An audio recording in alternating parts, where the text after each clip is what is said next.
السلام علیکم ورحمۃ اللہ وبرکاتہ۔ بسم اللہ والصلاۃ والسلام علی رسول اللہ صلی اللہ علیہ وسلم۔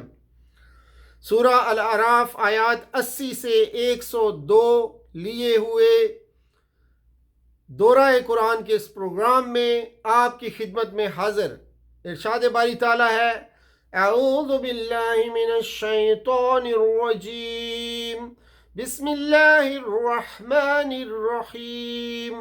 وَلُوطًا إِذْ قَالَ لِقَوْمِهِ أَتَأْتُونَ الْفَاحِشَةَ مَا سَبَقَكُم بِهَا مِنْ أَحَدٍ مِّنَ الْعَالَمِينَ۔ صدق اللہ العظیم۔ آیت نمبر 80 تا 84 لوط علیہ السلام اور ان کی قوم کا واقعہ بیان کیا گیا ہے۔ لوط علیہ السلام حاران بن آزر کے بیٹے تھے اور ابراہیم علیہ السلام کے بھتیجے تھے۔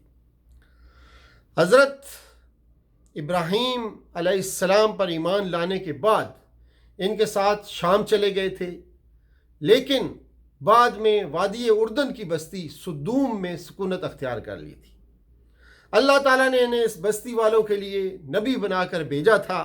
یہ قوم کفر و شرک کے علاوہ ہم جنس پرستی، صدومیت جیسی خبیثت ترین اخلاقی بیماری میں مبتلا تھی۔ حضرت عمرو بن دینار رحمۃ اللہ علیہ کہتے ہیں کہ یہ برائی اہل صدوم سے پہلے کہیں بھی دنیا میں نہیں پائی جاتی تھی کہ کسی مرد نے مرد کے ساتھ اپنی خواہش پوری کی ہو۔ اگر قوم لوط یہ عمل نہ کرتی تو شاید ہی کسی کو اس فعل کا گمان تک ہوتا، کیونکہ یہ فعل جانوروں کے بھی وہم و گمان میں بھی نہیں ہوتا۔ اسی لیے تو لوط علیہ السلام نے اپنی قوم سے کہا تھا، أَتَأْتُونَ الْفَاحِشَةَ مَا سَبَقَكُم بِهَا مِنْ أَحَدٍ مِّنَ الْعَالَمِينَ۔ لوط علیہ السلام نے انہیں توحید کی دعوت دی اور اس مہلک اخلاقی بیماری سے بھی نجات دلانے کی کوشش کی، لیکن انہوں نے ان کی ایک نہ سنی، ان کا مذاق اڑایا اور اپنے خبث سے ظاہر، اپنے خباثت ظاہر و باطن پر اصرار کیا، اور حتیٰ کہ لوط علیہ السلام کو اس بستی سے نکال دینے کی دھمکی دی۔ چنانچہ اللہ تعالیٰ نے ان پر عذاب نازل فرمایا اور ان کی بستیوں کو الٹ دیا گیا اور ان پر آسمان سے پتھر برسائے گئے۔ اسی طرح ان کے سارے لوگ ہلاک کر دیے گئے۔ لوط علیہ السلام کے ساتھ چند مومن بچ گئے جو اللہ کے حکم سے پہلے ہی اس بستی سے نکل چکے تھے۔ علاقہ صدوم کی تباہی کا زمانہ تازہ ترین تخمینہ کے مطابق 2061 قبل مسیح کا ہے۔ یہ 4-5 شہر تھے اور ان کی مجموعی آبادی کا تخمینہ تقریباً 4 لاکھ لگایا جاتا ہے۔ وَإِلَى مَدْيَنَ أَخَاهُمْ شُعَيْبًا قَالَ يَا قَوْمِ اعْبُدُوا اللَّهَ مَا لَكُم مِّنْ إِلَٰهٍ غَيْرُهُ۔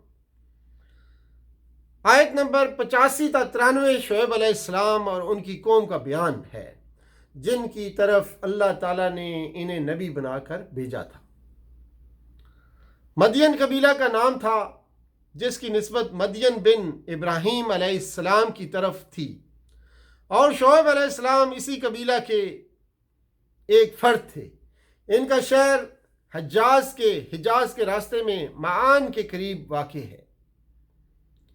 یہ مدین حضرت ابراہیم علیہ السلام کی ایک تیسری زوجہ محترمہ قطورہ کے بطن سے تھے، اس لیے اہل مدین کو بنو قطورہ بھی کہتے ہیں۔ شعیب علیہ السلام کی قوم شرک کے علاوہ دوسری سماجی گناہونی بیماریوں میں مبتلا تھی۔ یہ لوگ ناپ تول میں کمی بیشی کیا کرتے تھے، راستوں میں لوگوں کو ڈرا دھمکا کر ان کا مال چھین لیتے تھے، ان سے جبری ٹیکس وصول کرتے تھے، اور جو لوگ شعیب علیہ السلام کی باتیں سننے کے لیے آنا چاہتے تھے انہیں راستے میں روک کر طرح طرح سے بہکاتے تھے۔ شعیب علیہ السلام نے انہیں توحید کی طرف بلایا اور شرک سے ڈرایا اور منع کیا۔ اس کے علاوہ جو دوسری اخلاقی بیماریاں ان میں تھیں ان سے باز آ جانے کی ترغیب دلائی۔ اس قوم نے شعیب علیہ السلام کی دعوت کو قبول کرنے سے انکار کیا اور انہیں مسلمانوں کو شہر بدر کرنے کی دھمکی دی۔ چنانچہ اللہ تعالیٰ نے ان پر عذاب نازل کیا۔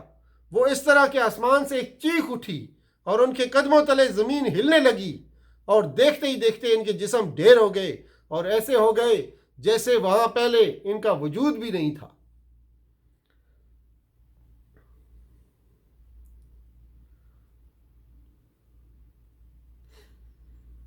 آیات 94 سے 102 تک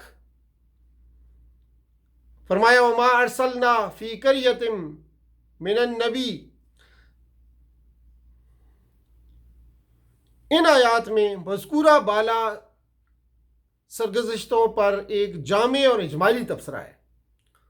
قوموں کے ساتھ اللہ تعالیٰ جو معاملہ کرتا ہے اس کے بعض بنیادی اصول، حکمتیں اور عبرتیں بیان کی گئی ہیں۔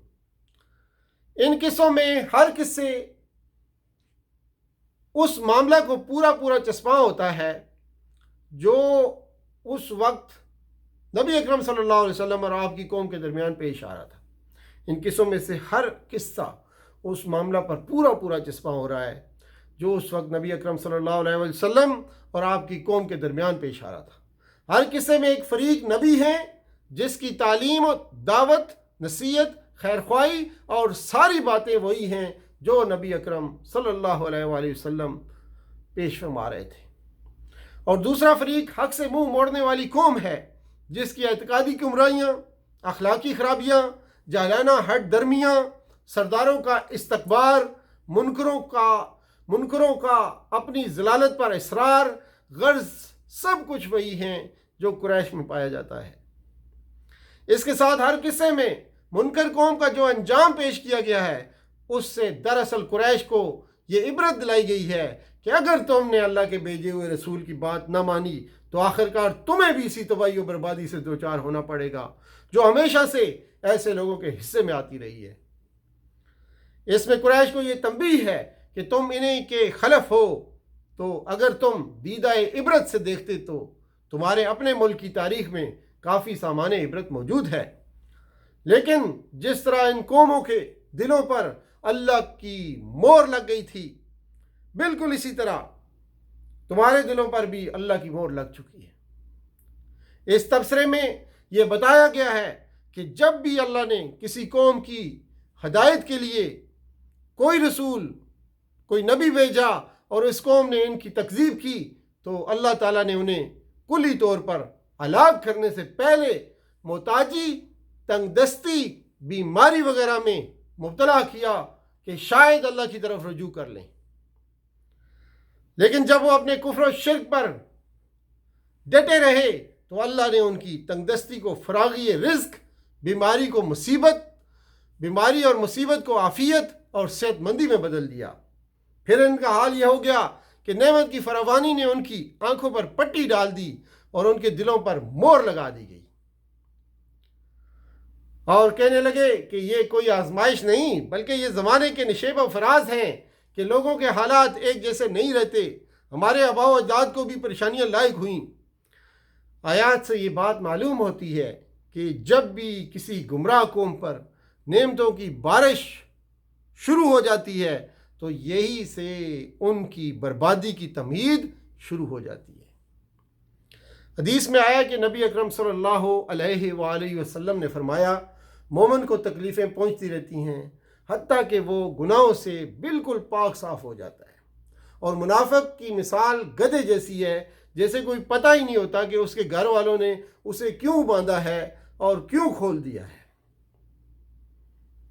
ان آیات میں جن شامت زدہ قوموں کے طرز عمل کو اشارہ کیا گیا ہے، ٹھیک وہی طرز عمل سورہ اعراف کے نزول کے زمانہ میں قریش سے ظاہر ہو رہا تھا۔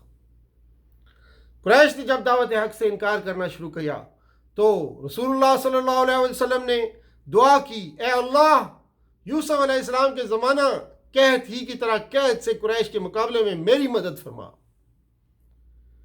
اس دعا کے نتیجے میں اللہ تعالیٰ نے قریش پر ایسا قحط مسلط کر دیا کہ لوگ مردار کھانے لگے، چمڑے، ہڈیاں اور اون تک کھا گئے۔ آخر کار ابو سفیان کی سربراہی میں ان کا وفد رسول اللہ صلی اللہ علیہ وآلہ وسلم کے پاس آیا اور اللہ سے اپنے لیے دعا کی درخواست کی، اور آپ صلی اللہ علیہ وسلم نے اپنی رحمت و شفقت سے اللہ سے قید دور کرنے کی دعا فرمائی۔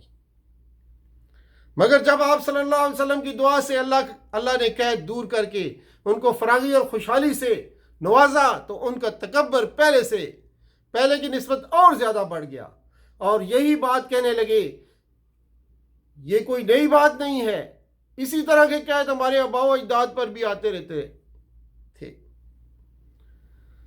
اسی دوران سورہ اعراف نازل ہوئی، اس لیے یہ آیات ٹھیک اپنے موقع پر چسپاں ہوتی ہیں۔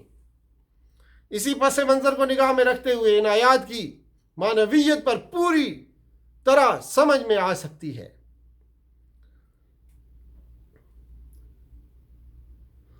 یہ تھیں آج کی آیات جس پر مختصر تبصرہ اور پیغام آپ کے سامنے پیش کیا۔